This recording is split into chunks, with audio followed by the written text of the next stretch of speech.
So, does anybody have any questions or comments about the opening prayers or anything that we've talked about so far? Anything that you'd like to talk about?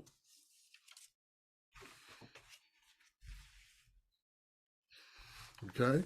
This is a discussion group, so we encourage, a discussion. So, anytime you feel like talking, it's perfectly fine with me. Just raise your hand, your electronic hand, or just turn on your microphone and start speaking is okay. But you know, any thoughts that you have at any time is always good. So what we've been doing on these past weeks with Buddhism 101 on Monday nights, we've been going through learning about the stages of meditation. We've been learning about the jewel ornamental liberation. And really, that's where we've been concentrating. I spoke wrong. We've been doing the stages of meditation more with the Sunday group. On this Monday group, we've been doing with the jewel ornamental liberation. And some of you I know have the textbook, and some of you have the outline book. And if someone needs it, just let me know, and I'll see to it that you get it. So we've covered quite a bit already. We've really covered the first 7 chapters, and we've taken a couple of short detours to talk about the 37 bodhisattva practices and so on like that to enrich the motivation to kind of help us to recognize what it is that we are doing, what it is that we're involved in, and maybe what our goals are, setting our goals. And if bodhisattva is one of our goals, that's why we recited the 37 bodhisattva practices, so that we can have an appreciation for that. It gives us something to work toward. So tonight we're going to talk about chapter 8 in the jewel ornamental liberation. So we're going to talk about the refuge and the precepts. So what the heading of this is the antidote to not knowing the method of practice for achieving Buddhahood. So most all of us are beginners. This is all new to us. There's a lot that we don't know. We may have the motivation, the aspiration to want to learn these things, but there's a lot of things that we don't know. So this not knowing the method, not knowing what it is that we're trying to do, what the practice is, the engagement in these intellectualization of the Buddha Dharma. So here we are. This is the antidote to that. So I'm going to screen share this. I think that'll be helpful. Okay. Let me see here. Just a moment. So I just got to set my page up here so I can get all the clutter out of the way. Okay. So here this says the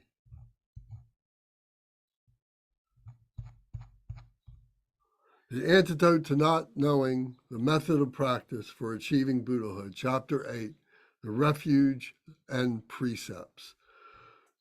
So the best thing to do, I think, in this case is to really just kind of read this and talk about it as we go along, because the points here are so important and they're so concise that it would be better than my trying to put it into some kind of prose talk or something and miss some important points. So we can do this a little bit at a time. So refuge here is a special method, a joyous path of freeing us from samsara and attaining enlightenment. As earlier chapters mentioned, all sentient beings are permeated by Buddha nature, yet failing to recognize that, they remain bewildered in samsara, on the wheel of cause and suffering. The sufferings of individual experiences are like the ocean's waves, endlessly washing up, one after another. As long as you remain in samsara, don't expect complete peace and happiness. Refuge is the path to freedom from this cycle. So this refuge is a word that we can say is like a going to a safe place that is going to help us in our progress in recognizing our Buddha nature. The Buddha taught that we all have Buddha nature within us, and that with our impure bodies, you see, with our confusions that's blocking up that Buddha nature, we're not recognizing it. So the thing that separates us, that makes us different from the Buddha, who has this Buddha nature, who is fully realized, is that he is pure. The Buddha is pure. We have that ability to purify ourselves, but we're approaching this with our impurity of body, speech, and mind. So taking refuge is the method by which we engage to make a commitment in order to be able to gain that purity. And that purity works over time, practice after practice after practice, and so on. So, as it says here, refuge is the path to freedom from this cycle. And the cycle is the cycle of samsara, being born in samsara, going through life in samsaric suffering, dying, our body dropping our body, our physical body, our intellectual body, going into the nirvana, or going into the bardo reality, but then not being pure enough to remain in that bardo purity, that we want to be born again, that we need to be born again to purify ourselves further. So we are born again in samsara, and then we continue that cycle over and over and over again. So it's been said that we've been born many countless times, and we have died many countless times, going through this cycle. This is the cycle of migrators, the migrating beings that are going through this life and death process and not able to reach that level of purity to maintain their Buddha nature. So our job here is to recognize what the hindrances are, what the problems are, and also what the goalposts are, what the mile markers are, so that we can recognize that we're making progress to give us encouragement to keep working hard. So the refuge, going back to the text, it says the refuge embodies the complete teachings of the Buddha.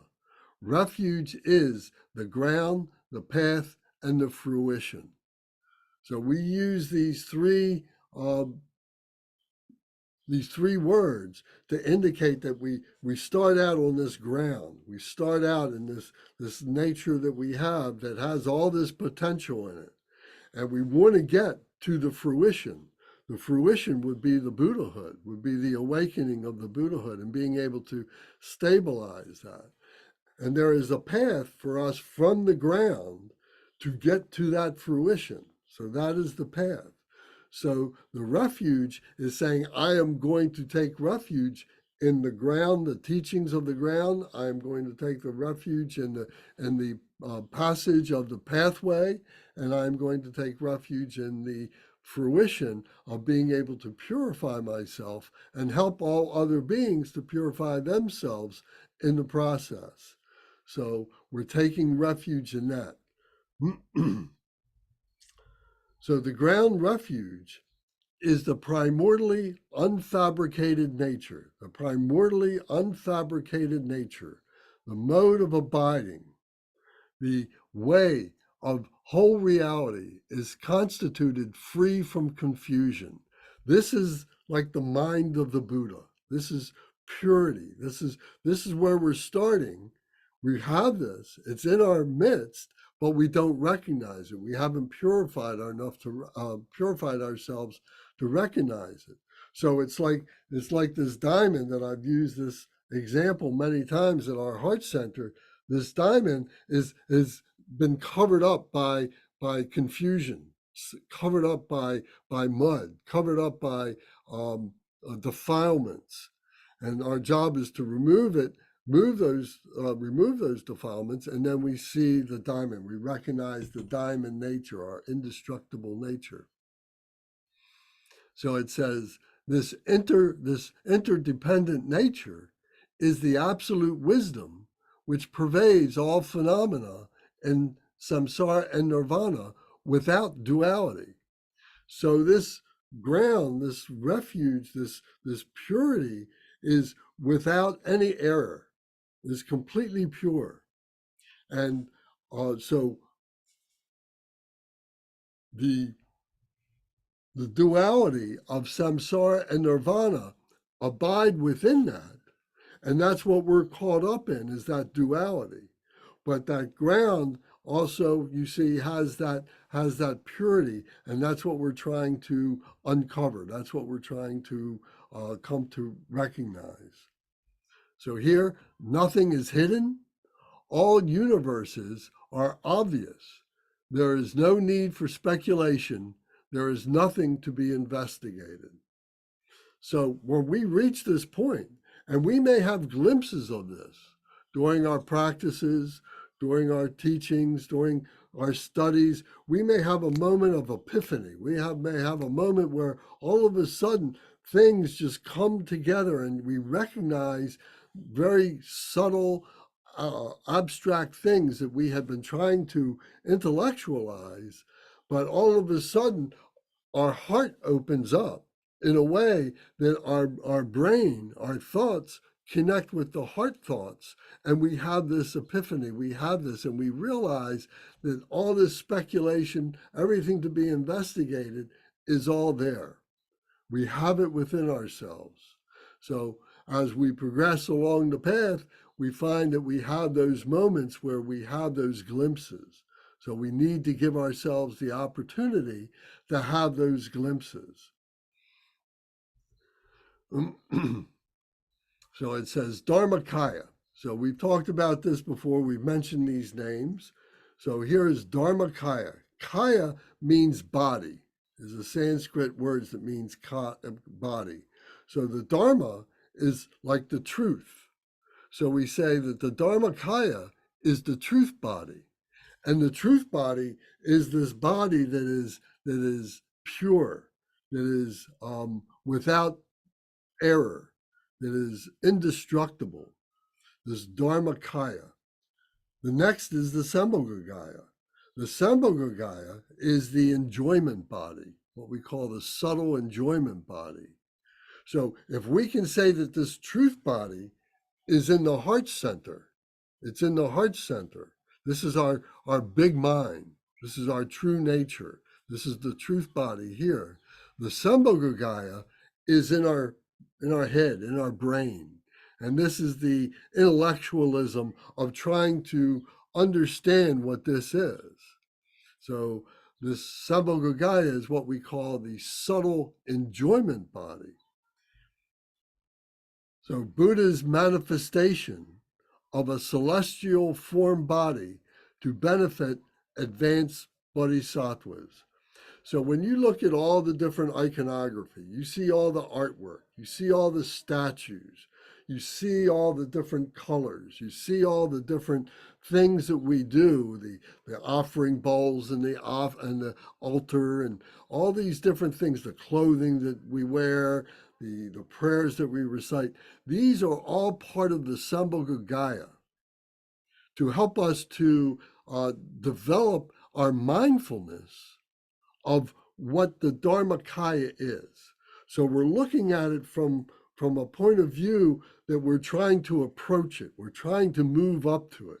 It's still quite elusive to us, but we have these tools, these intellectual tools that we're developing in order that we might be able to focus our mind one-pointed mindfully on these things, so that we may have those moments of the epiphany. We may have those moments of that clarity, the moments of the glimpses.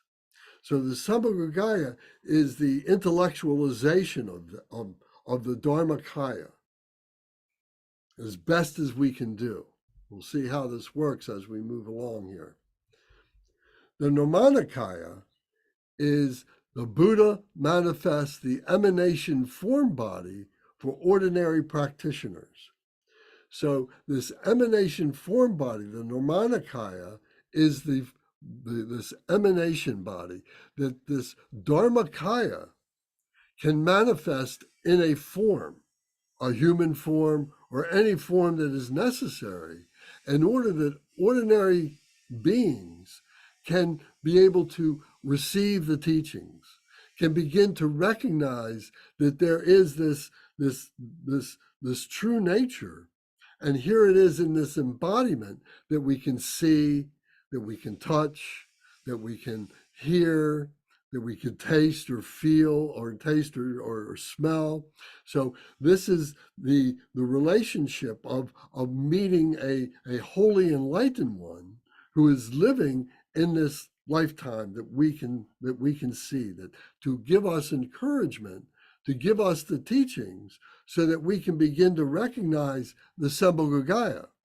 So this form body, this emanation form body is the physical body.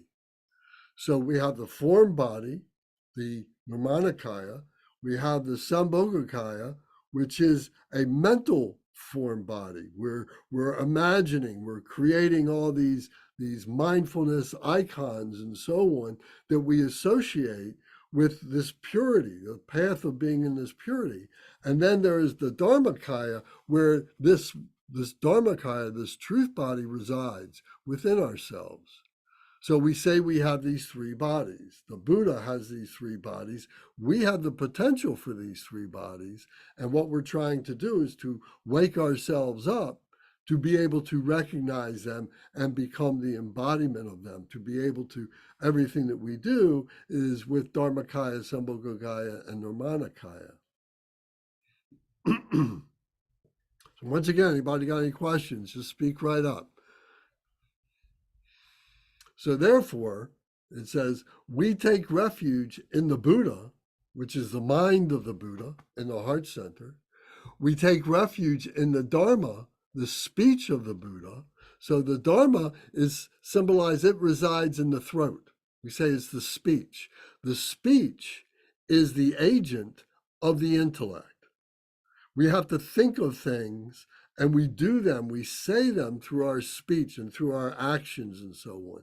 So we say that the speech is the agent of the Dharma teachings, the speech. So the Sambhogakaya is the speech of the Buddhas, the teaching of the Buddhas, this articulation of the Buddhas. And so that's the speech.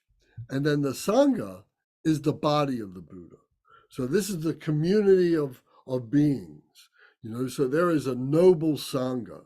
The noble Sangha are these 8 great bodhisattvas and other great bodhisattvas who have come to very, very, very high levels of purification, very, very high levels of realization.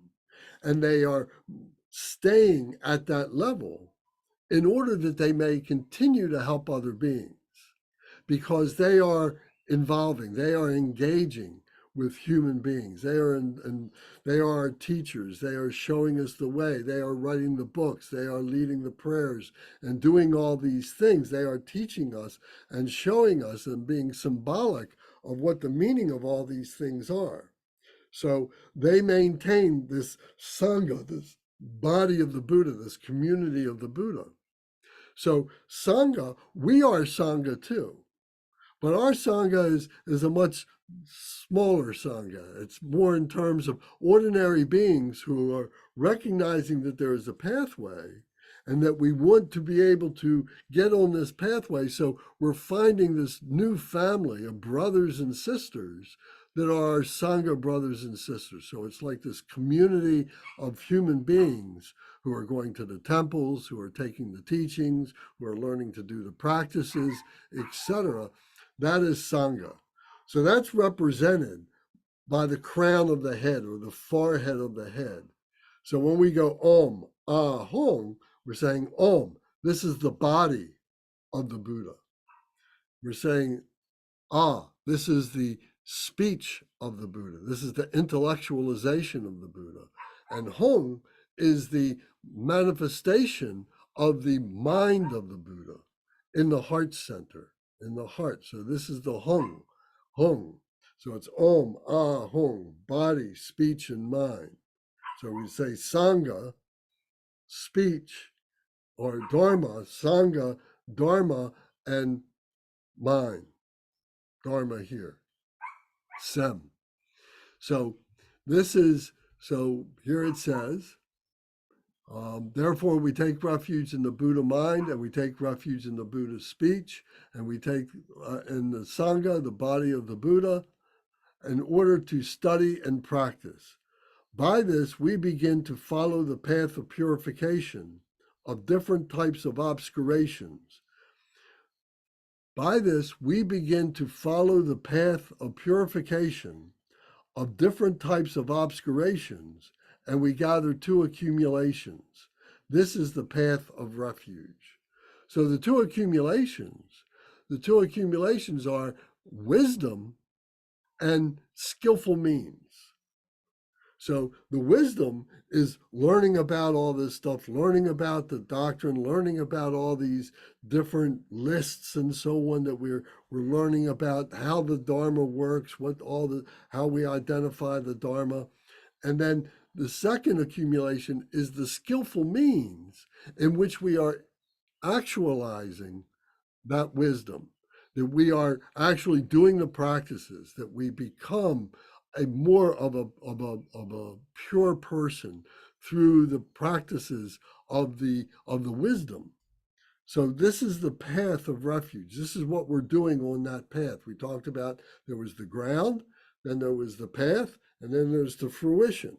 So for us to get to the fruition, we have to go through this path of refuge. We have to go through this path of purification.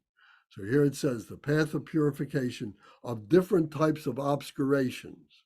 So the different types of obscurations are generally talked about in three groups. One group is the afflictive emotions.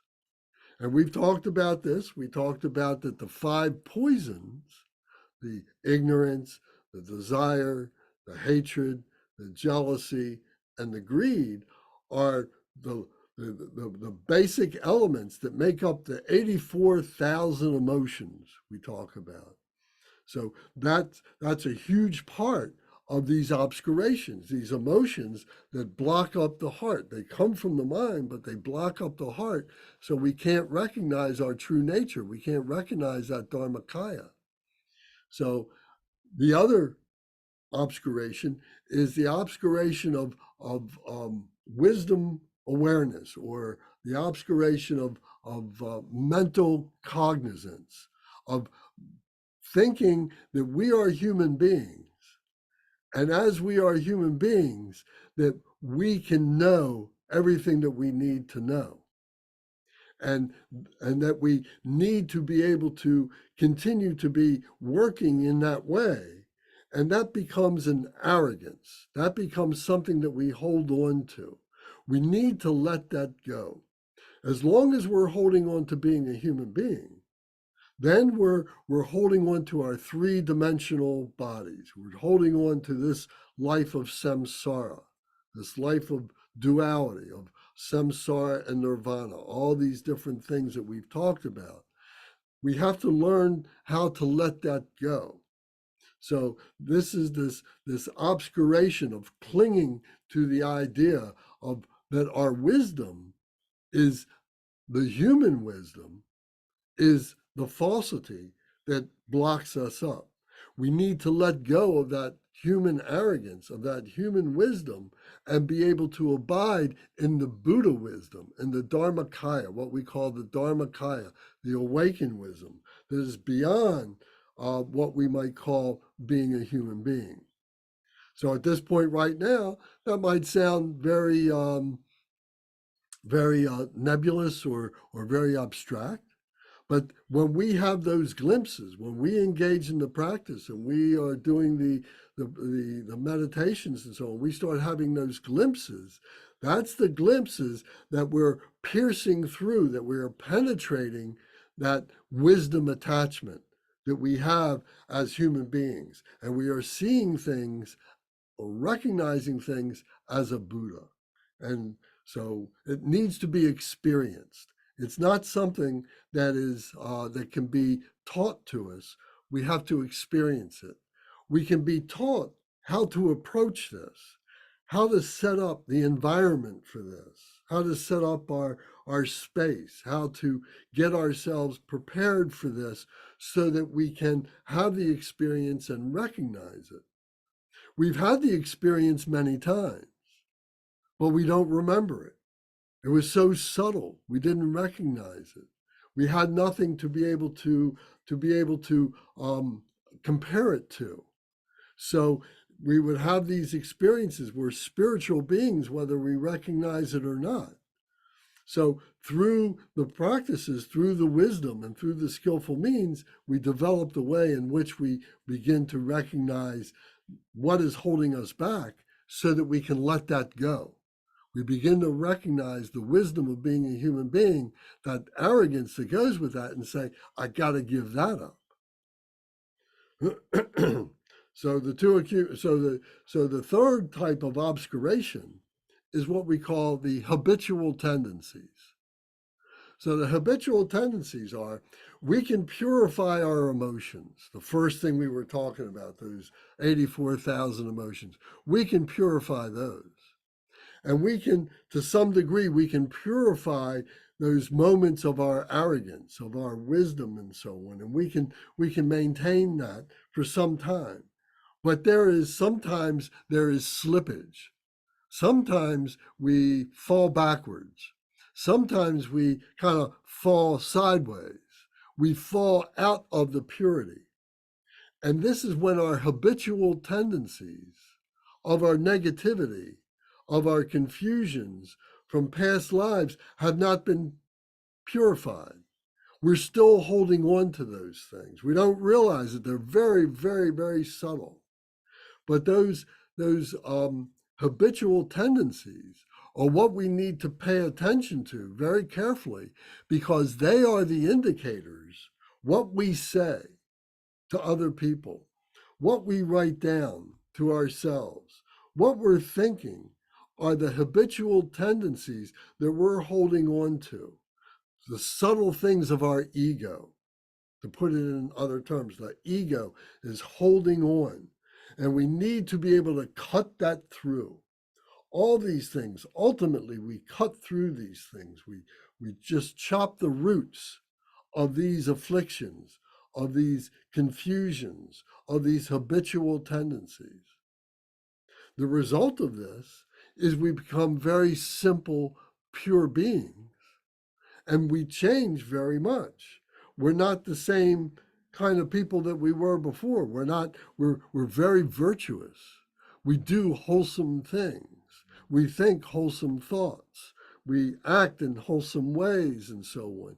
And all this negativity and so on, all our old friends, our family, the books that we read, the things that we do, we kind of begin to eliminate those things that are confusing us, those things that are negative, those things that we're holding on to that are non-virtuous.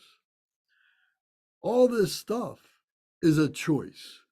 We have to recognize these things. We have to make a choice that I am either going to be a carefree, non-virtuous person who's just trying to have a good time, trying to get along in life and everything, and not having a code of conduct, a way of being able to purify ourselves, to get to that fruition, to be able to become a bodhisattva, to become a Buddha. I'm just going to enjoy myself as being a physical human being, an intellectual human being. And I'll do what I can to be a good human being by not hurting anybody, but I'm really not putting myself on a serious path to recognize and stabilize my spirituality. So this is a choice. We're making a choice to do this, or we're making a choice not to do it.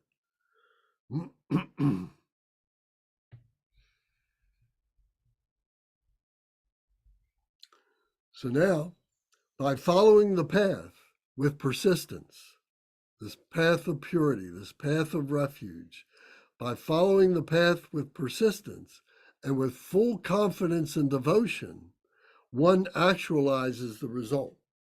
So, in other words, if we follow these teachings, if we follow these practices, and we really devote ourselves, commit ourselves to this purification process, then over time, we will conquer time. We will conquer the obscurations, the blockages that's covering up our heart center, and that we will actualize the result. And we do that a little bit at a time. I remember many years ago when this was being introduced to me, maybe the first time, but maybe it was the seventh or eighth or 10th time, and I was finally being able to verbalize some kind of a question about it. And I asked one of my teachers, one of my main teachers, I said, well, is this something that happens like that? Excuse me while I take a drink of water.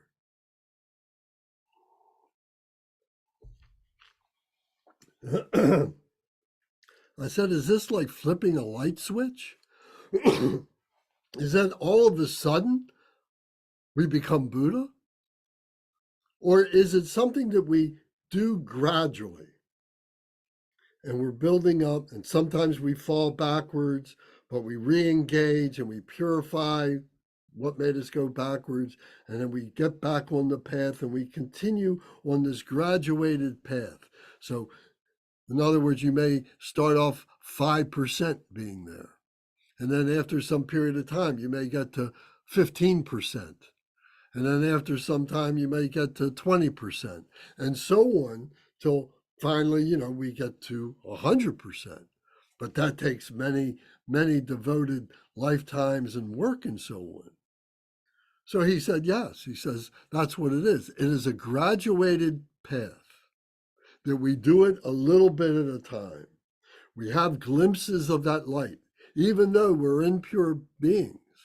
But we're learning to recognize that purity. We're learning to recognize the cause of that purity. We're recognizing the results of that purity, of being on the path. So we're really seeing all this as human beings, as an ordinary human being. And we're perfecting ourselves, we're purifying ourselves, doing all of this.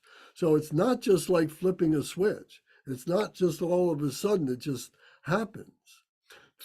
It is something that we have to work at and be able to know where we are. It's a repeatable process. This process that we're following is the process that was set for us by the Buddha 2,600 years ago. This was the Dharma teaching. It started with the Four Noble Truths. And then many of the things that we've been talking about were direct teachings of the Buddhas that came along after he taught the Four Noble Truths. So that's what he taught us. This is the method that he used for him as an ordinary human being to be able to attain enlightenment. He couldn't give us enlightenment. We have to attain our own enlightenment. Nobody can give it to you. You have to get it yourself. But we can learn a method and follow that method to be able to get there. Buddhism is not the only method. There's other ways. There's other traditions. There's Christianity, there's Judaism, there's Hinduism, there's Taoism, there's Islam, there's many different methods. And the essence of each one of those methods, the purity of each one of those methods is the same as the Buddha Dharma. A huge difference is the Buddha Dharma is very, very well articulated.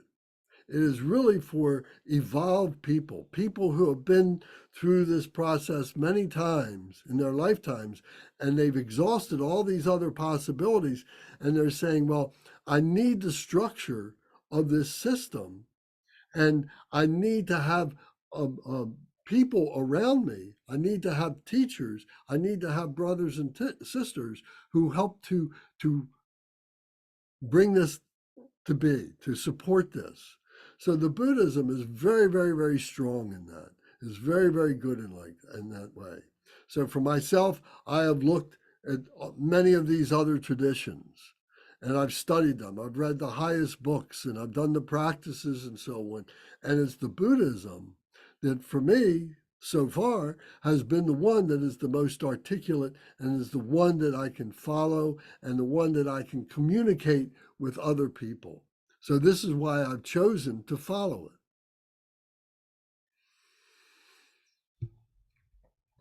So it says, by following the path with persistence and with full confidence and devotion, one actualizes the result.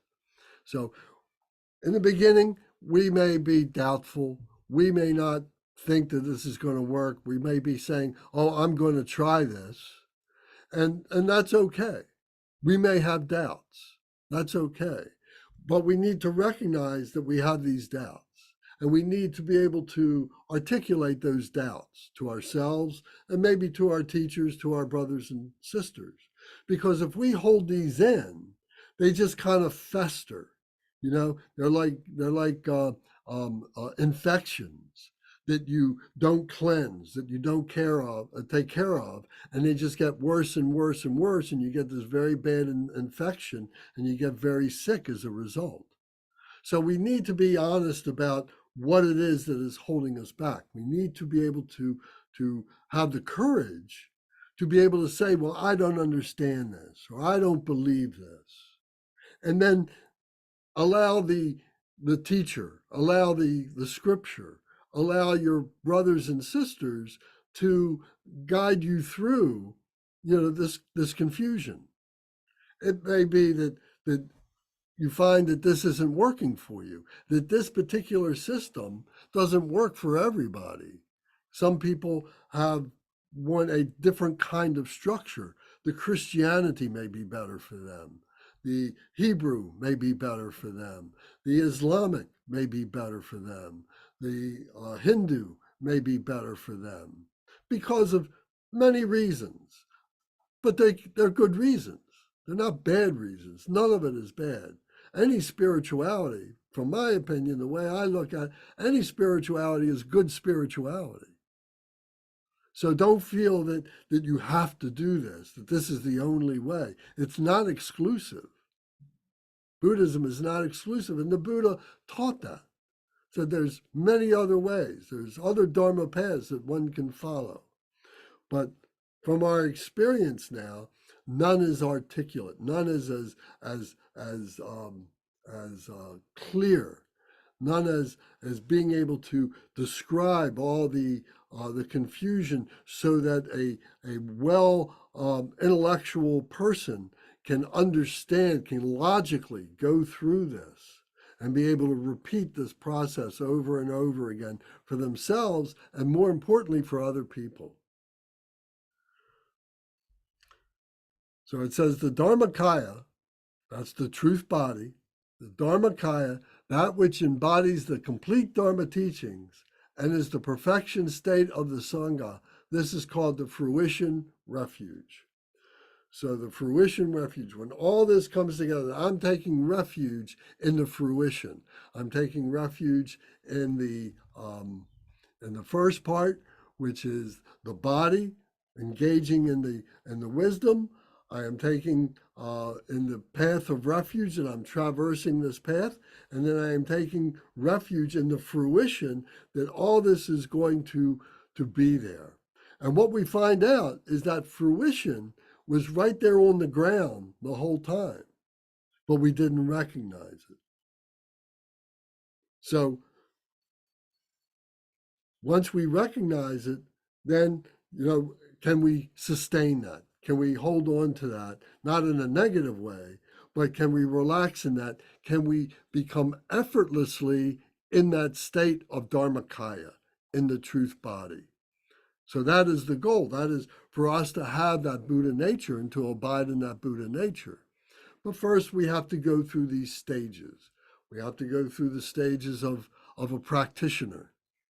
We have to go through the stage of being a yogi or a yogini, one who is in union. A practitioner is reading all the books, studying all the books, attending the teachings, developing, the mindfulness of what the environment is and everything, creating all this, these reminders for ourselves and so on. A practitioner does all that. It's redefining themselves with all this structure. And then the yogi and the yoginis are coming into union with this. We see that this is our true nature. This is who we are. We may not be perfectly stable in it, but we recognize that we are. There is something to be in union with. There is something that we are part of. So as a yogi, we do that. Then as a bodhisattva, then we enter now this highest part of the graduated path, this path of refuge, where we are purifying all the very, very subtleties, the subtleties of the emotions, the subtleties of the wisdom awareness, of the mental capacity, the mental misconceptions, and the habitual tendencies. We're purifying the habitual tendencies. All these are being purified on that high bodhisattva path. And then we come to the point where we can literally cross over and become Buddha, or we can say, I'm going to remain a bodhisattva because I cannot allow myself to cross over until I can be with all other beings. That the suffering of other beings is so terrible that I will sacrifice for this time. I will postpone my final enlightenment until I can help many other beings.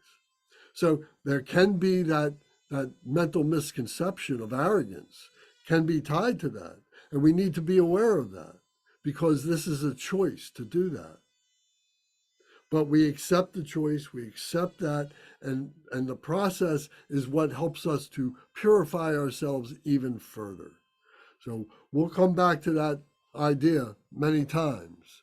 But so I'm just pointing out to you that these are the stages of the purification to the fruition, to becoming the Buddha. Whoops. So it says now, since this refuge path is the means to dispel our confusion about the cause of suffering and the method for actualizing the excellent qualities of Buddha, Dharma, and Sangha, it is the way to achieve joy, peace, and happiness. So a motivation for us may be that we're confused. It may be our suffering. And this is motivation for us to get on this path, to be able to look at this, to be able to see I'm suffering and other beings are suffering, and maybe there's a way out of this. So this is a method for actualizing the excellent qualities of Buddha. So we're learning on this path. We're learning how to do this, what this is, what all the permutations of all the 84,000 afflictive emotions are, and so on. So this is the way that leads to the joy, the peace, and the happiness. So if we're looking to do this with the motivation for the joy, peace, and happiness for ourselves, that becomes egocentric. That becomes selfish behavior.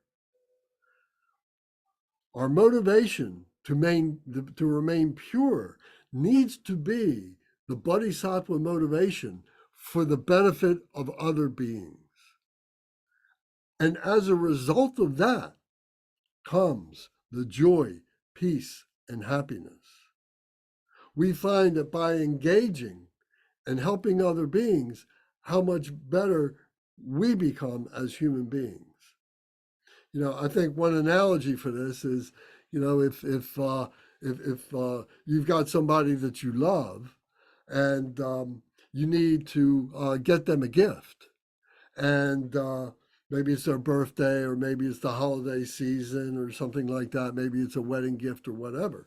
And you can go and get all different kinds of gifts. And you can, spend money, you can build something, you can make something for them. But the thing that you work the hardest for, the thing that took you 6 months to craft, something that you carved some wood, or you polished some stones, or you went to work and you earned some money, and you went to the store and you bought them a really nice gift, and you give them that gift that you worked really hard for, and you give that to them, brings them great joy, but it brings you great joy. You have great peace of mind. You have a happiness that you have shared this part of your life with them, because it took so much for you to do that. And all the whole time you were doing it, maybe you had them in your mind and thinking, "Oh, I'm knitting this Afghan, this blanket. I'm knitting this together, and I'm thinking about somebody the whole time I'm doing it." And you're like blessing it. Your blessings are going into each one of those knots that you're doing with the knitting needles, so that when you give them that, it's something that they really appreciate, and that they'll probably keep the rest of their lives, and maybe even becomes an heirloom, and they'll pass it on to other people in their family. So this is where the joy and the peace and the happiness comes from, in the sharing, in the doing for others. I'm sure you've all had an experience like that. Either you were on the receiving end, or you were on the giving end. And you know that joy and that peace that I'm talking about. And it's very peaceful, very happy, and so on. So this next line says, "This is why it is called joyous path of refuge." The joyous path of refuge, because we are doing this for the benefit of other beings. If you remember, we talked about the Hinayana and the Mahayana and the Vajrayana. And those were the three baskets of beings, the teachings that the Buddha was giving. And in the Hinayana were people that were looking for structure, that needed the discipline, and their motivation was more of a selfish enlightenment. They were concerned about their own enlightenment more than anything else. Doesn't mean they didn't have compassion for the suffering of other beings, but their main motivation was their suffering and their enlightenment. So when they would get to a certain point and they'd be trying to cross over that threshold from being a bodhisattva, or being an arhat, from being a wise being, and crossing over to being a Buddha, and they realize, oh my goodness, all these other beings are still suffering. I haven't done anything to help them at all. I'm selfishly doing this for myself. And then they begin to look for something that is better than that. And then that's the Mahayana. The Mahayana is the great way, the middle way teachings. This is the teachings of the Bodhisattva, the holy enlightened being. This is the emptiness teachings. This is the teaching that we're doing for others. We're not doing for ourselves. The way to overcome the ego that was being sustained, that was being maintained in the Hinayana, it may have been a spiritual ego, but it was an ego nevertheless. Now we're doing that for the benefit of others. We are attaining our enlightenment to whatever degree we can by helping others. And if it takes us longer to do it, that's fine.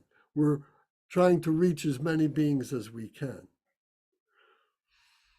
So this is part of the joy. It says, always practicing refuge with joy and a feeling of being fortunate.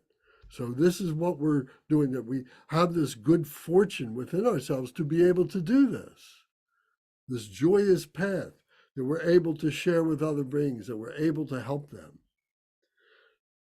sacrifice by enduring some small suffering in order to become free of all sufferings. So, in the beginning, it may be difficult for us, and we may say, oh, I'm sacrificing my friends. Oh, I'm sacrificing the time that I would spend with my family.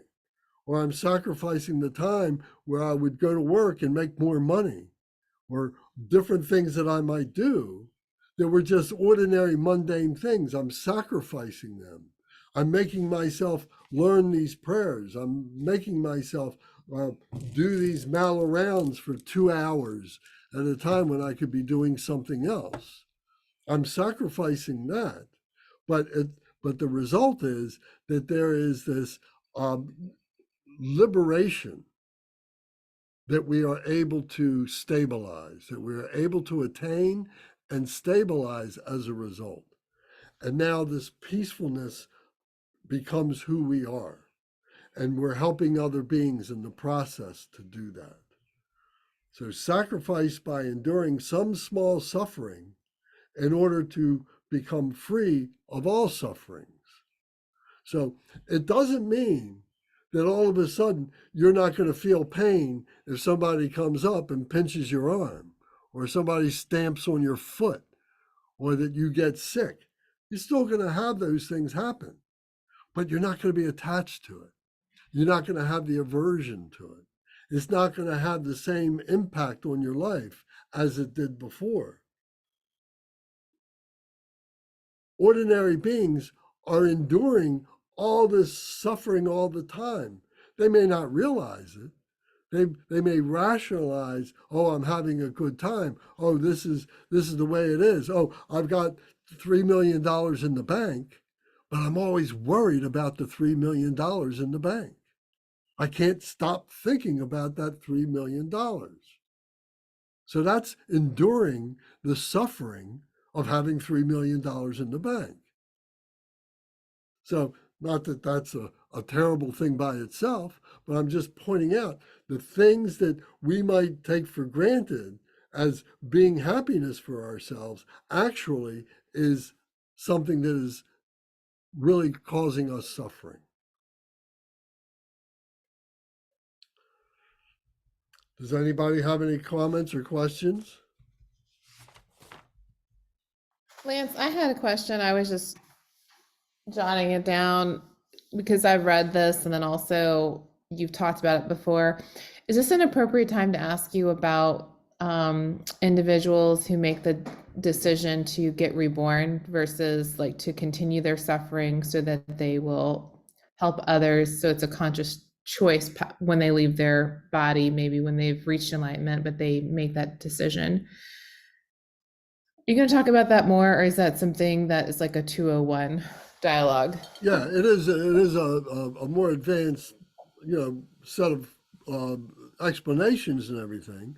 But I did, mention that, that as we become more aware, because we are doing this by a graduated path, and we become more aware of the process and so on, and we're making the choice to do this. So, would we want to be reborn? If we're going to be reborn, do we want to be reborn in an environment that will allow us to more or less continue where we've left off in this life? Would we like to be born into a family? Would we like to have a mother and father? Would we want to be born a human being?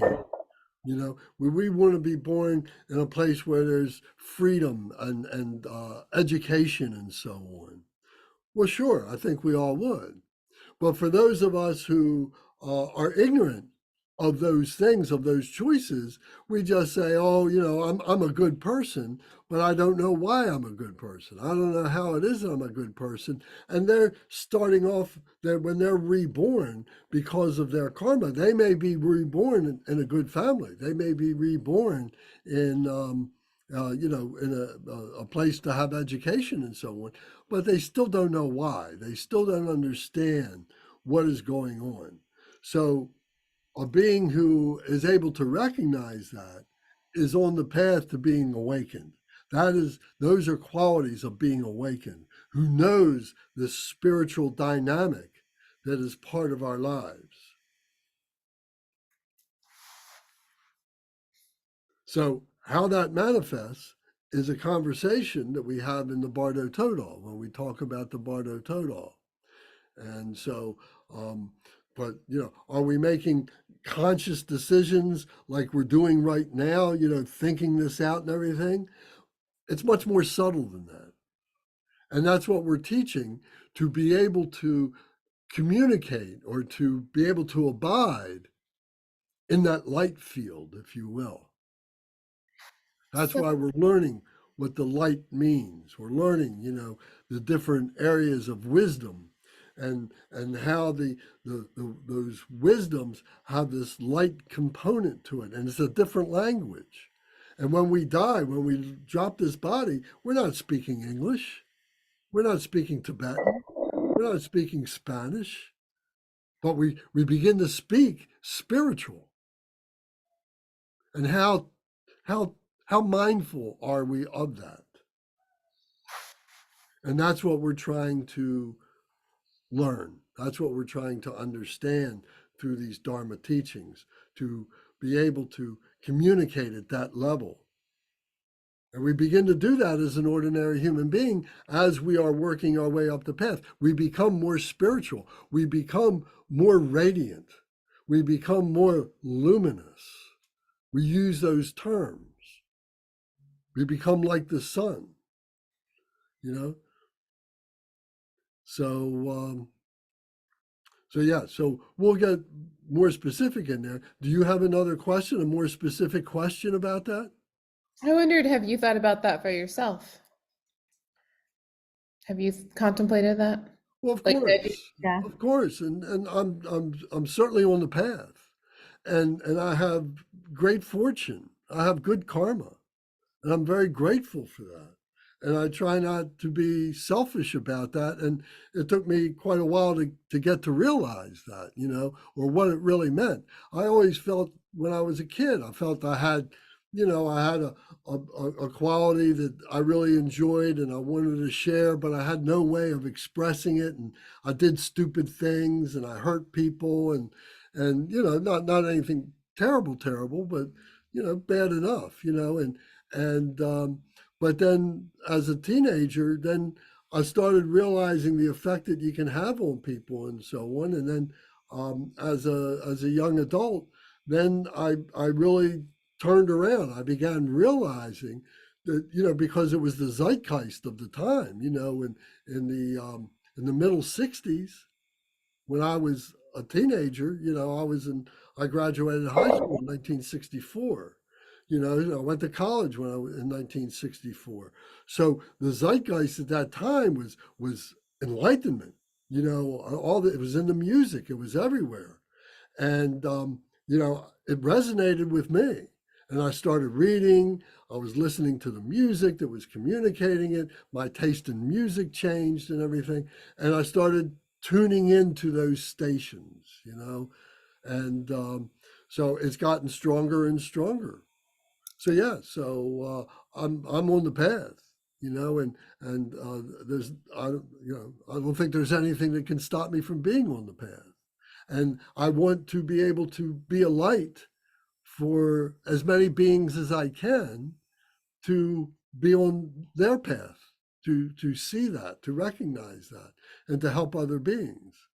That's how I want to change the world if we can, but we shouldn't be attached to that because this is samsara. Samsara has no beginning and samsara has no end.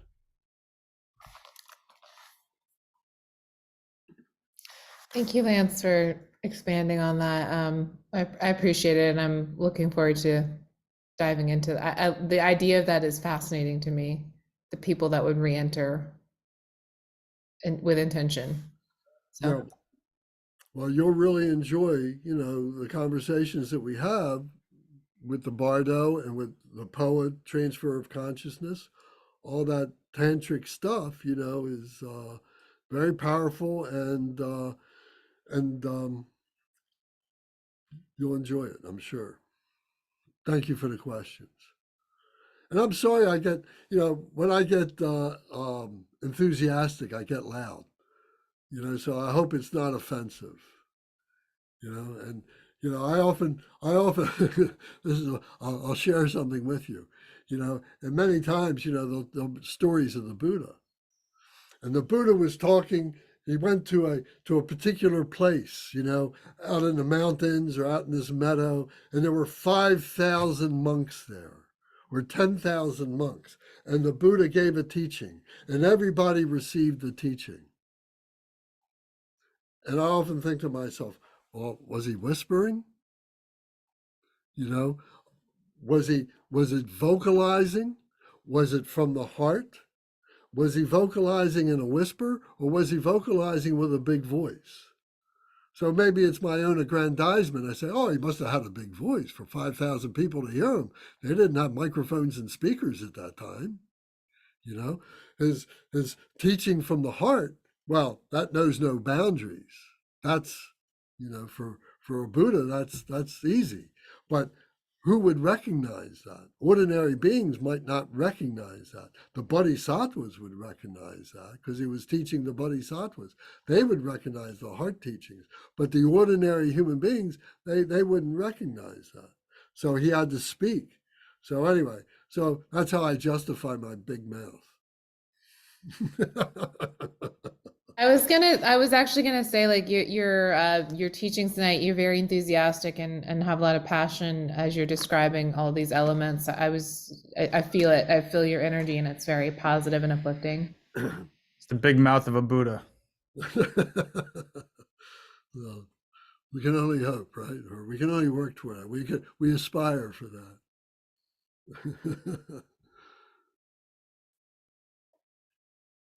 So thank you for those questions, Zara. I appreciate that.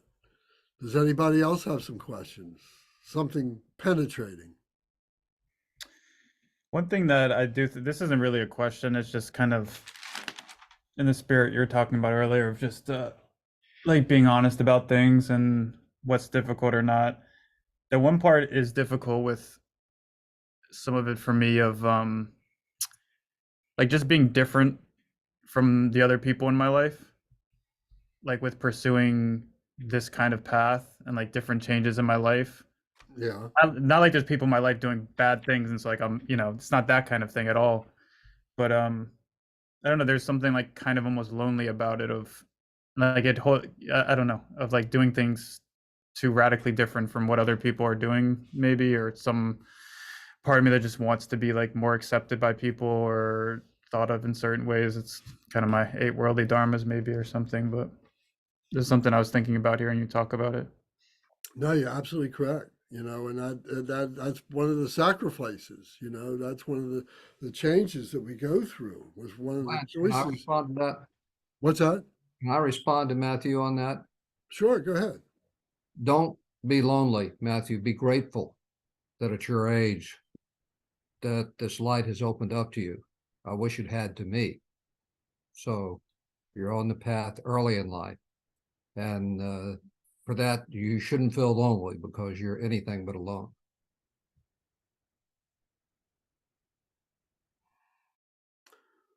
Yes, thank you. For me, it's as much of anything else of like wanting to be accepted or part of or something. I don't know. Yeah, you got a message now, and you want other people to hear it. I remember. Can I tell you another personal story? Share another Please. story. Yeah. I told you, I grew up in the '60s, and I was a teenager and everything. And in my 20s, I was a Jesus freak. I was a Krishna freak. I was into all that stuff. I love it. I still do. I'm a Christian. I'm Krishna.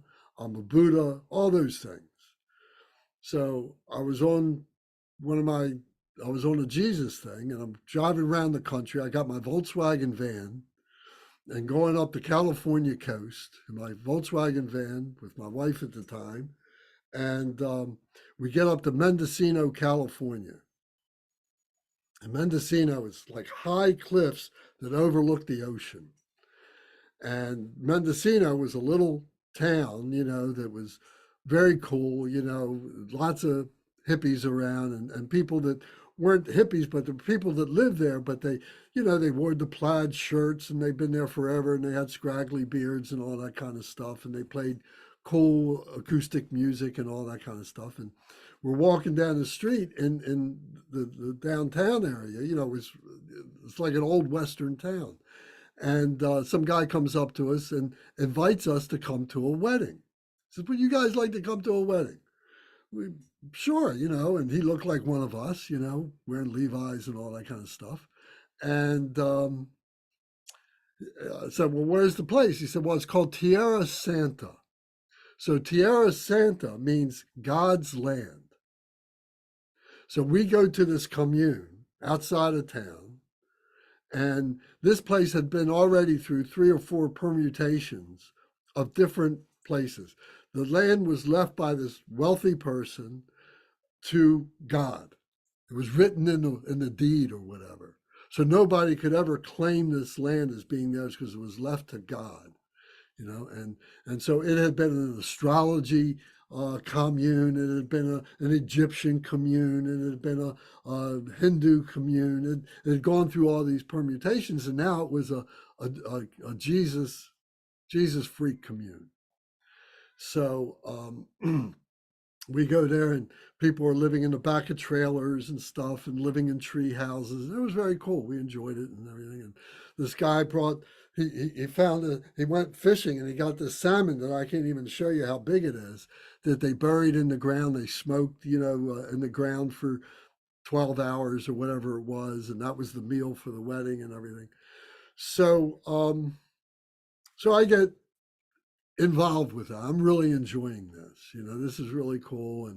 And make a long story short, it was on the Russian River. If you ever heard of the Russian River, flows into the Pacific Ocean. And it's one of the rivers that the salmon obviously come up and so on. So they had a baptism after the wedding. They had the wedding, and then a couple days later, I guess it was on that Sunday weekend or whatever, they had a baptism. And they said, would you like to be baptized? So I was baptized. My mother was Catholic, and I was baptized when I was an infant. So I said, sure, because it was going around, you're the second coming and you're going to be baptized again, and what do they call it? I can't think of the word, the phrase that they use for that. Anyway, born again. You could be born again. So you were baptized to be born again. So I go down there and there's with other people that are there. So I don't know how many people were there, 30 people or something like that. And, tears are coming to my eyes. I'm very emotional about it and everything. It was wonderful, with love. And, I'd already been a very strong meditator for a long time. I'd already been into a lot of things at this point. So this was like the culmination of all this stuff all coming to me. My heart was just bursting. I couldn't hold it in. I said, I got to go home. They said, Lance, you're not ready to go home. You just got baptized. I said, I got it, man. I got it. I got to go share this with my family. I got my family and I got my friends. I got to go home. We got in our Volkswagen van, and in 4 days we got home because I had to get home. They all thought I was nuts. They all thought I was crazy. My parents would come to my house, come to my apartment at night sometimes, and to take me to the loony bin. They say, Lance has lost his mind.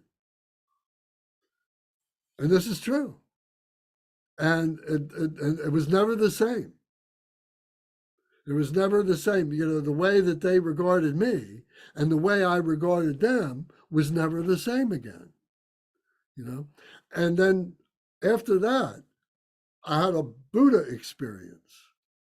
And that really blew everything away. So, anyway, that's my story about having to want to go share and bursting with this, and everybody thinks you're nuts. Not that that should happen to you. May you have the skillful means to be able to express yourself in a way that people don't think you're nuts. At the time, I didn't have that. Skillful means to not go to the loony bin. That's where I'm setting the bar. Yeah. Yeah, I mean, and for me, it's not even as much of a desire of like preaching or something, not preaching, but like with other people. It's more just like not being fun anymore. Like That's this kind part of of it. thing. Like other people. Again, this is it's silly. It's almost childish, but it's like this kind Sure, of thing where it's like, I don't know. sure. Yeah, absolutely. I have friends that I haven't talked with in years and years and years that we used to have good times with, and thank God, never, nobody ever got in an automobile accident or anything like that, and it could have happened, you know. So, Yeah, but for yeah, sure. so it's a decision. That's relatable, Matt. I don't know how, like, what your age bracket is or whatever, but I'm like, not 37. okay, so we're in a similar age bracket. So yeah, like it's interesting the relationships that I've I don't want to say like neglected, just stopped watering. I don't know what the right word is, but it's funny, some of my social activities. So Lance, like in your teaching yesterday, you were talking about like working towards becoming a complete human being. You started going over, are these your hobbies, your golfing, and the relationships around it, those social interactions that are around those hobbies and stuff. And now I feel like I don't know, like a fuddy-duddy where I'm like, I want to, just be around a few select group of people where they help my energy come up. So when I'm going about my day, like the day-to-day grind, I'm the best version of myself. And that sounds kind of selfish. I don't know if that's relatable, but I'm very careful now, Lance, about who I spend my highest quality time with. Because I find it can become so draining and almost makes me uh, inverse of what I want to do, which is when I'm out and sharing and being positive. If I've come from a lot of heaviness frequently or just negative things, I don't know if that's what you're talking about, Matt, or if that's relatable, but I've gotten, and I feel kind of snooty, almost selfish, and saying, I actually don't want to hang out in that way. That doesn't feel good anymore to do those things. I don't know if that's what you're leaning towards. Yeah, thanks.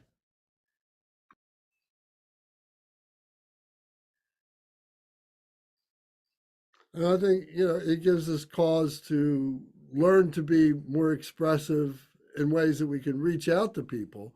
You know, you become someone who you welcome all those friends, but it's going to be on your new terms. It's not going to be on the old terms. They can still come round, we can still get together, but I'm not going to play the same games that we were playing before.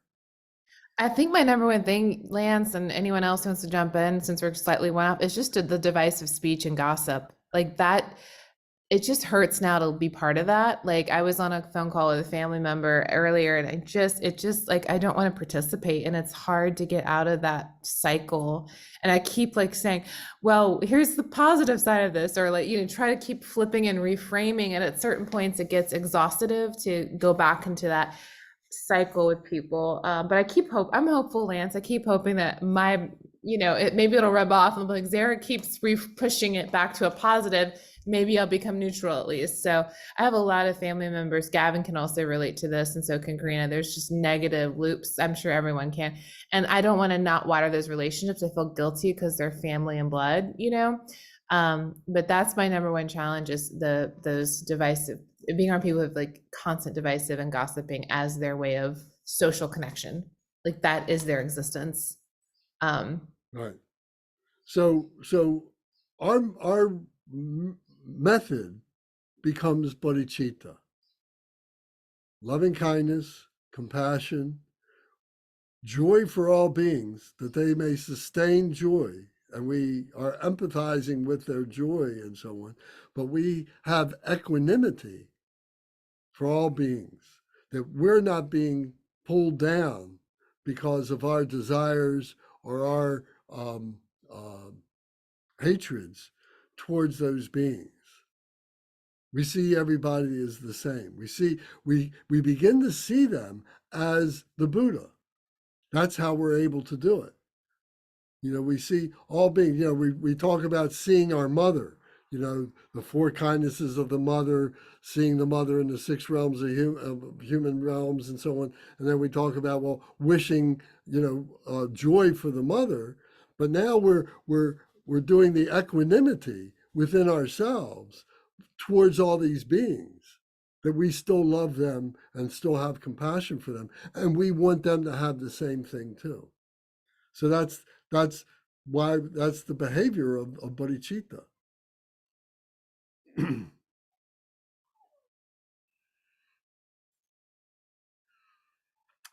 Anybody else like to make a comment?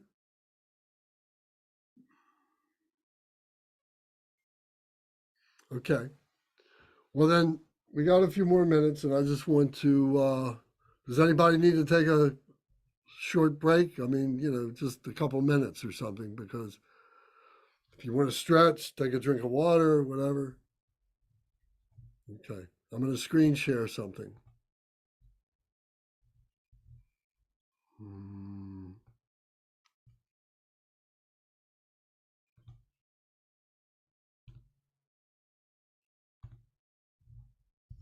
I got to go to the next page here. There it is.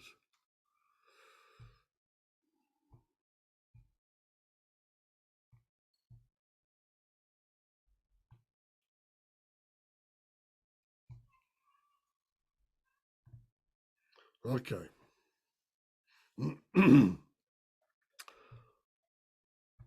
So now I'm on page 14. If you happen to be following the Ornament Liberation Outline book. So, how do we take this refuge? What does this refuge mean? Is it a ceremony? What's involved? What vows? What are we taking? So this helps to explain some of that.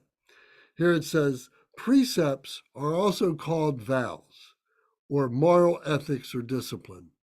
Historically, there has never been a Buddha who has not purified all the obscurations, abstained from non-virtuous deeds, not sacrificed obscurations of attachment, and perfected the wisdom qualities. So in other words, all the Buddhas have followed this path. So for us to do it is, we know that there's great confidence there. This is the path that has been taken. So the precepts are designed as a special vehicle for abstention from non-virtuous deeds, keeping one's body, speech, and mind in accord with the harmonious state and virtuous deeds. Keeping one's body, speech, and mind in accord with the harmonious state and virtuous deeds. Precepts are an important foundation of all spiritual growth and a true cause of rebirth in the next life with a precious human existence. I'll say that again because this is very important. Precepts are an important foundation of all spiritual growth and a true cause of rebirth in the next life with precious human existence. When we did the 6 human realms, being a human being, being born as a human being, is the best that we can be. The gods are second best, and everybody else doesn't even amount to much, or isn't as worthy. But to be a human being, because a human being can change, a human being can realize enlightenment, where all the other beings cannot do that. So no matter whether one is a beginner or a highly advanced practitioner, holding the precepts are the essence of Dharma conduct and an example of wholesome behavior to all. Think of the precepts not as restrictions, but as ornaments. As purification increases, then afflicting of emotions lessen, creating a greater chance to actualize the nature of mind, the Mahamudra. So think of the precepts not as restrictions, but as ornaments. So many people, when you enter into the spiritual path, all of a sudden you start looking a little bit younger. You start smiling a lot more. You start have more of an aura of light around you and so on. And these are ornaments. These are the ornaments of being a spiritual being. As the purification increases, then afflicting of emotions lessen, creating a greater chance to actualize the nature of mind, the Mahamudra. So those things that we were holding on to, those emotions, begin to break apart. And as they break apart, as they go away, then we have more chance, more opportunity to actualize the nature of mind, the peaceful nature of mind, the Mahamudra. So we'll talk about Mahamudra another time, but it's like the great mind, if you will. It's the great posture of being in that meditative state all the time, being in samadhi, being in balance all the time. You can still talk, you can still walk, you can still do your job, you can still do things with your family, you can still do all the things you do, but you're doing it now with a whole different attitude. So these 5 Pratimoksha precepts, these are the core of taking refuge. So Pratimoksha is a Sanskrit word that means individual liberation. Individual liberation. So this is the liberation that we're doing for ourselves at this point, because we have to save ourselves, to a high degree before we can go and do other things for other people. Otherwise, we would fall into egotism, we would fall into hypocritical conversations and so on like that, because if we haven't purified ourselves, then what business do we have in being able to influence other people to be purified? So we have to gain our individual liberation. So this is the first of the precepts. So the first is not killing mother, father, family, people we don't know, whatever. Just not killing. And talking about animals and talking about insects, if we can avoid it, we should. If we know that, we've got bugs that are laid on our windshield from driving through the woods at night, something, we liberate them, Om Mani Padme Hum, Om Mani Padme Hum. We're cognizant of that energy exchange of what's happening, so we're mitigating, that are killing them. We didn't mean to, we had no intention to do that, we didn't want to, but it's part of, the nature of our lifetime. Not lying. So we vow not to lie. We vow not to steal, not to take, not taking what has not been given, not taking what has not been given. So in other words, not taking what somebody else has not given us, not stealing, no sexual misconduct. So that's far-reaching, It knocks, it talks about a lot of different things, but you can imagine, the moral conduct of being sexually pure. It doesn't mean being celibate, but it means not bringing harm to someone else because of sexual misbehavior. So we have to be very responsible for that. So that's one of the vows that we take, the 5 vows: no sexual misconduct, no intoxicants. No intoxicants means not to lose control. It doesn't necessarily mean that you can't have a drink of wine, you can't have a drink of beer, but not to take it to the extreme that we lose control. If there's a risk of you losing control, then don't do it. The monastics, the monastics, they take this, very seriously. They do not drink. There is no sex. They are celibate. Of course, there's no stealing. There's no lying. There's no killing. And they will go to great lengths to save other beings and so on, to do that. You maybe have seen pictures of they're going to lay the foundation of a new monastery, and they have to dig into the ground to lay the footers, for the construction. So the monks will come out and they'll be collecting all the bugs, all the worms, all the different animals that live in the dirt, and be able to relocate them, so that they're not killing those beings. So they will go to great lengths to do that. So the 5 Pratimoksha precepts are the 5 basic precepts of taking refuge. And when you're taking refuge, that's what you're doing. The monastics also include not sitting on a high seat or a high bed, because this represents self-aggrandizement.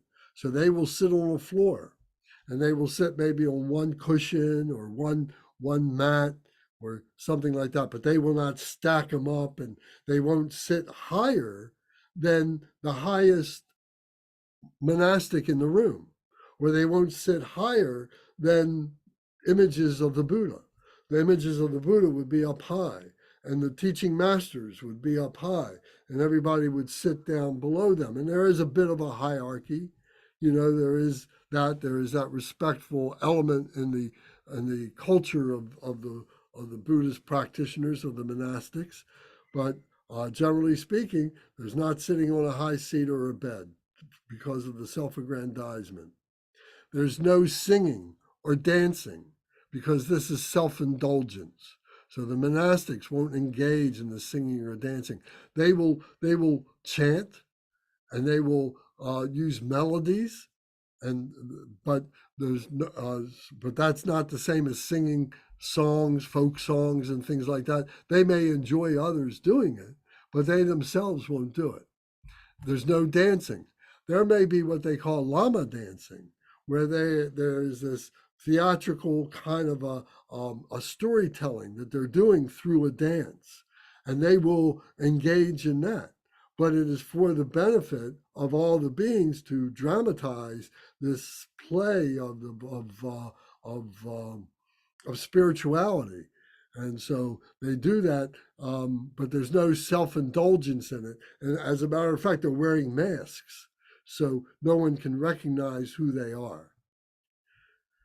And then there also is, they take a vow not to eat after the midday meal. They will have their morning breakfast, and they will have teas during the day and so on, but they will have a midday, noonday meal, and that will be their main meal of the day, and they won't eat anything after that, or at least they won't have another big meal after that.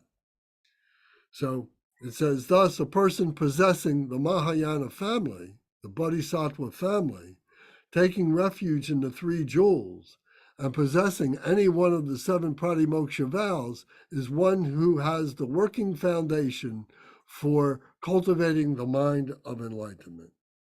So even if we take just one of these vows, and we're taking refuge in the 3 jewels, that's a step in the right direction. That's a step on the path.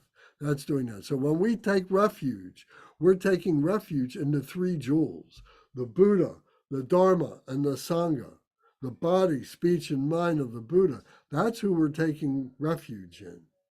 We're not taking refuge in the monastic or the person who is giving us, bestowing the vows to us. There's a ceremony, and the ceremony is, we're gathered and so on, and we say these prayers where we're repeating the prayers that the master is giving to us. But we're not taking refuge with them. We're taking refuge with the 3 jewels: the Buddha, the Dharma, and Sangha. So when we go, Om Ahom, body, speech, and mind, that's where the Buddha is. That's where the enlightened ones are. They're all within us. That's what we're taking refuge in. That's why we say the Buddha knows everything that's going on, because it's right inside of us. It's not out there. It's inside of us. So we're recognizing that we have the body, speech, and mind of, at least the potential of, awakening.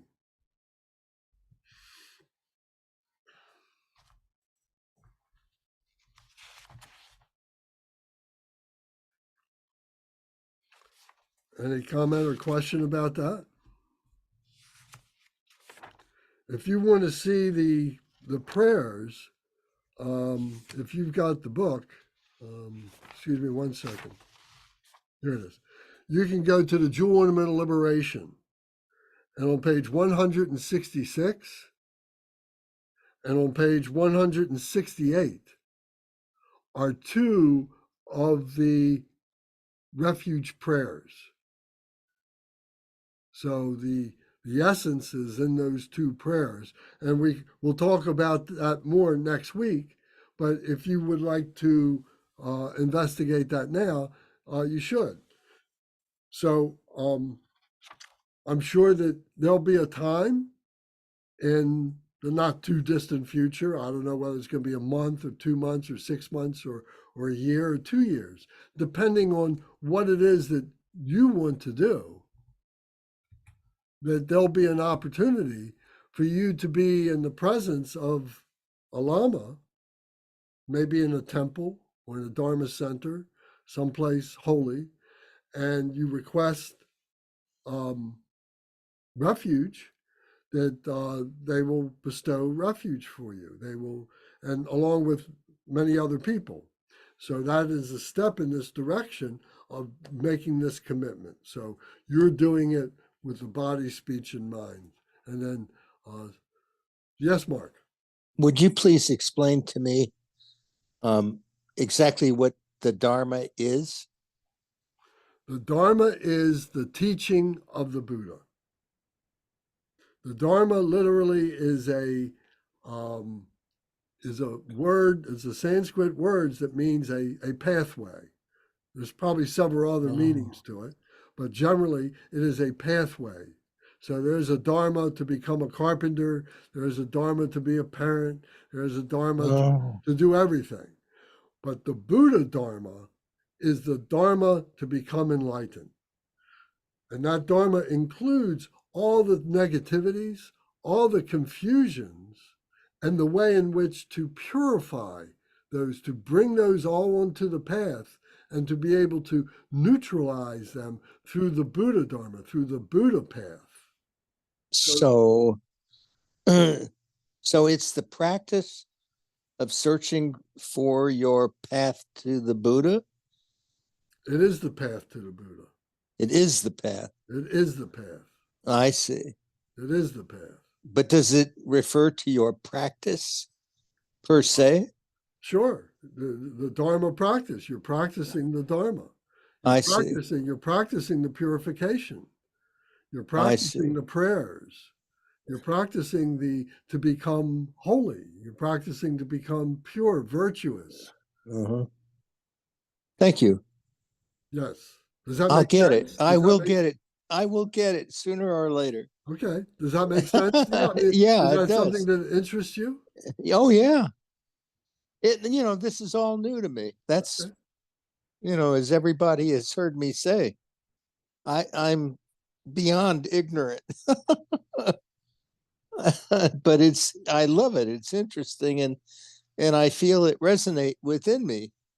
I mean, these lessons are true, and any one of us knows they are true, that they resonate with honesty and with the virtue of our own knowledge in our own lives. And that's beautiful. And I get it. So thank you for that. Very good. Yes, to put it in another way, this is a system to purify ourselves, a system to realize our full potential as a fully realized human being. Yeah. This is the system, the structure to be able to do that. It's lovely, complex, and beautiful. We try and keep it simple as we can.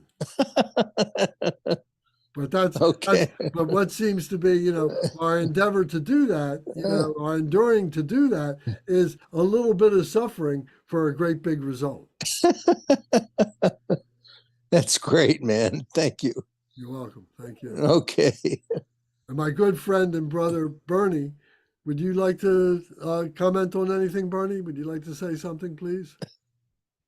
Asking me for comment. You did such a good job. Don't have much to add to what you said. I could maybe say something about the word Dharma. Originally, it meant law, and in Hinduism had a secondary meaning. And Dharma originally meant duty to Hindus, but in Buddhism, it almost entirely means what you said, which means path to enlightenment. enlightenment.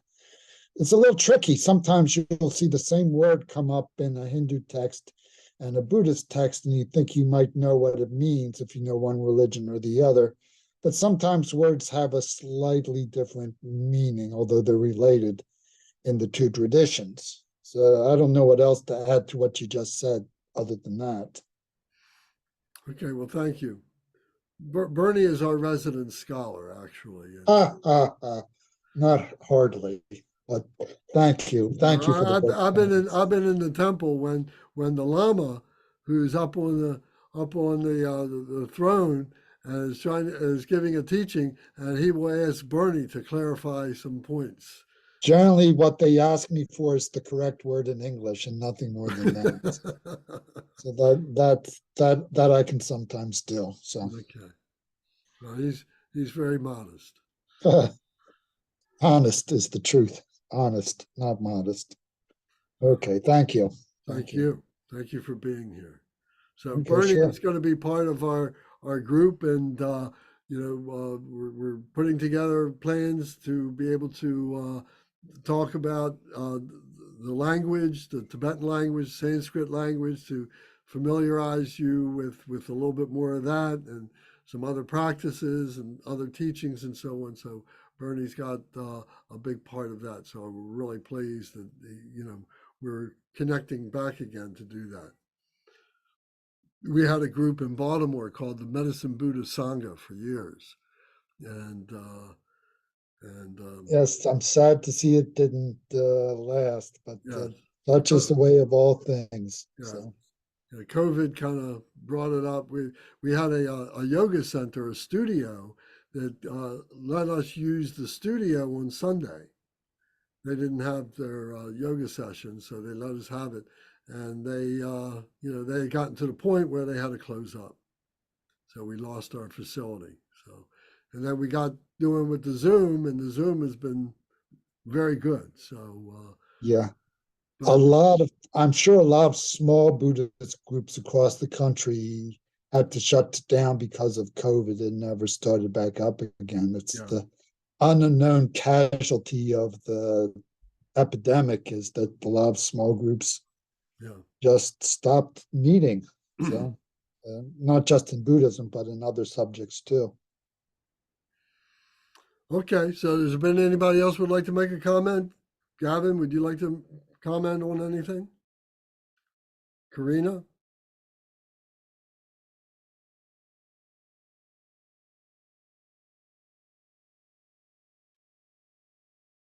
Gavin, you don't have a comment? I'm shocked. Come on, Gavin. Come on. Come on, you gotta come up with some of your deep dives. The only thing I'm really questioning is why no singing and dancing. I've heard from a lot of different perspectives that It's dancing Krishna dancing. is very healing and it's even spiritually enlightening. Like esoteric Christianity or Judaism will teach you to dance, maybe in the Star of David. And the Sufis. And the Sufis of the Islamic, they'll just spin in circles. And if you've ever seen a Sufi spin in a circle, they can begin levitating. And there's something about this movement of dancing that is spiritually enlightening, but it comes from other paths. So I have complete just inability to understand that precept, and I wouldn't follow it myself. But that's Well, just that's why me. you wouldn't be a monastic, but and maybe me too. But the point is that they do everything they can to control the ego.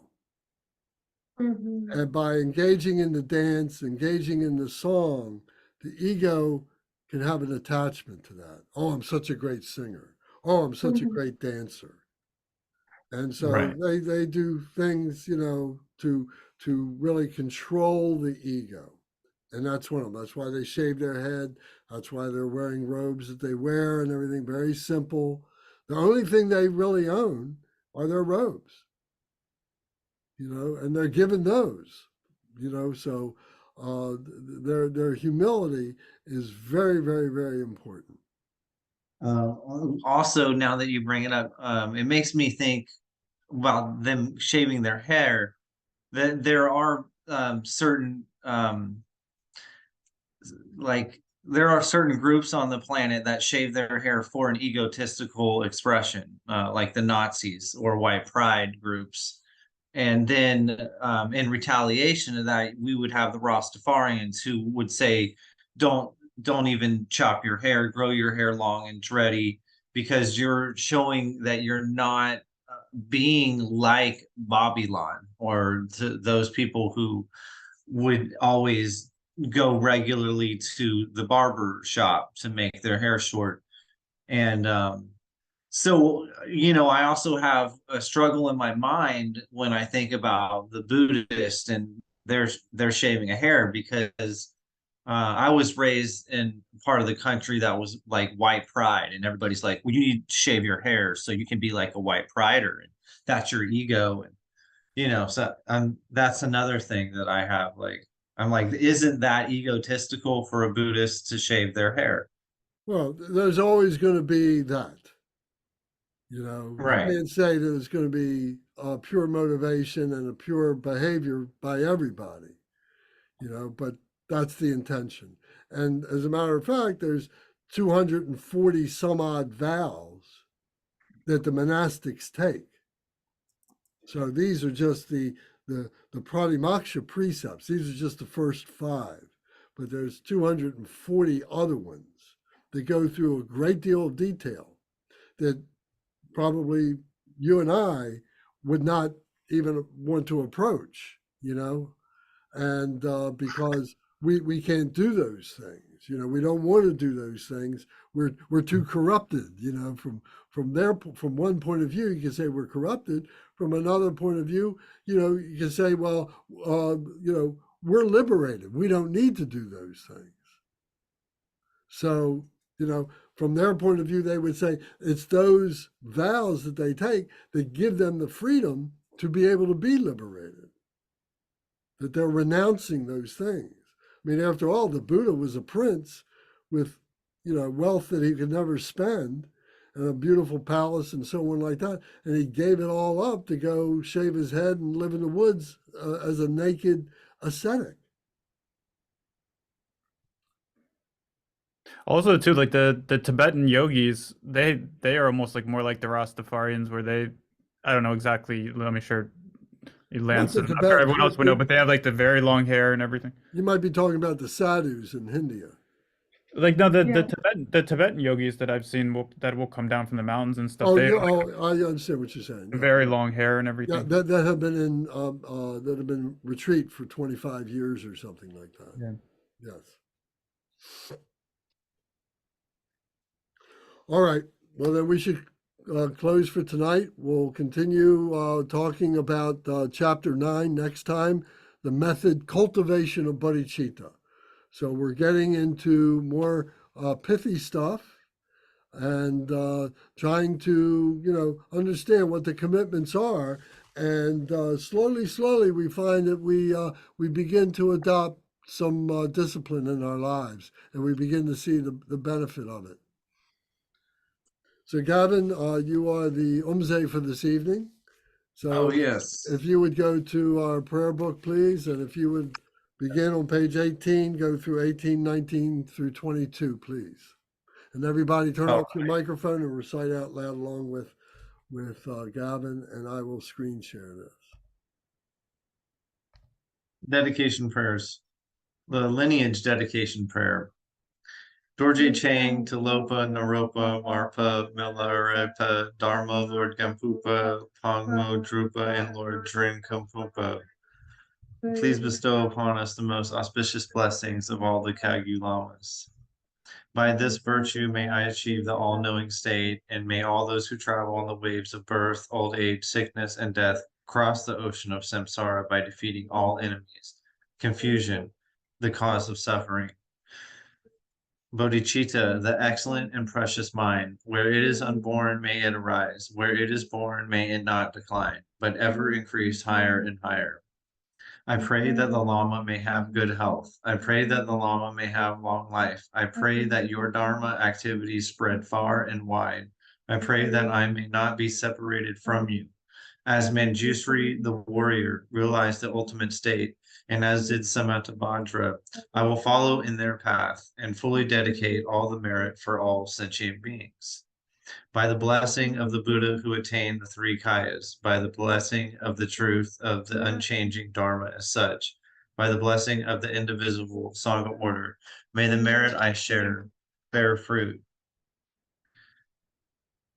Dakorma prayer.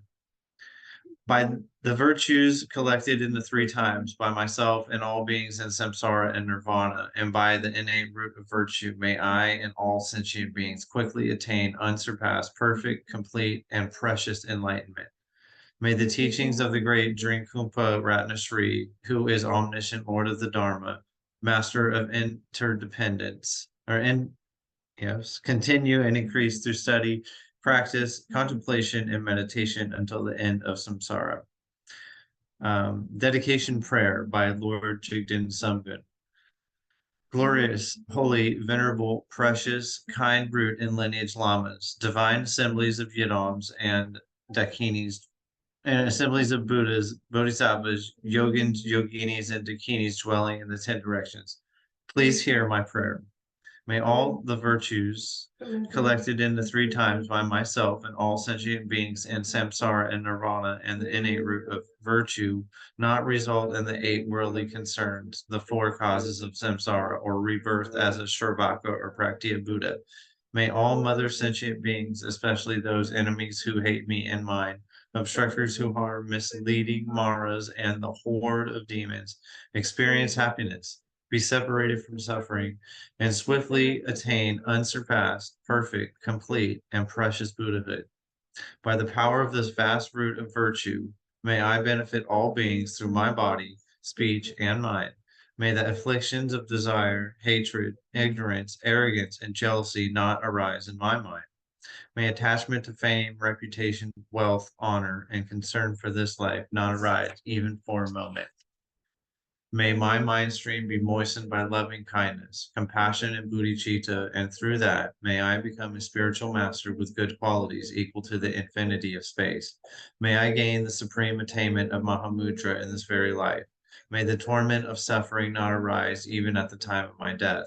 May I not die with negative thoughts. May I not die confused by a wrong view. May I not experience an untimely death. May I die joyfully and happily in the great luminosity of the mind as such and the pervading clarity of Dharmata. May I, in any case, gain the supreme attainment of Mahamudra at the time of death or in the bardo. Om, Om, Om, Om. May the Om, ah, Om, Om, ah, Om, Om, ah, Om.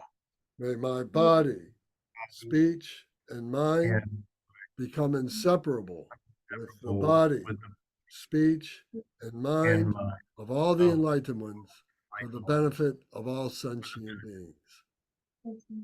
Of the blessing of all human beings, of the enlightenment of all human beings. Thank you for helping me there.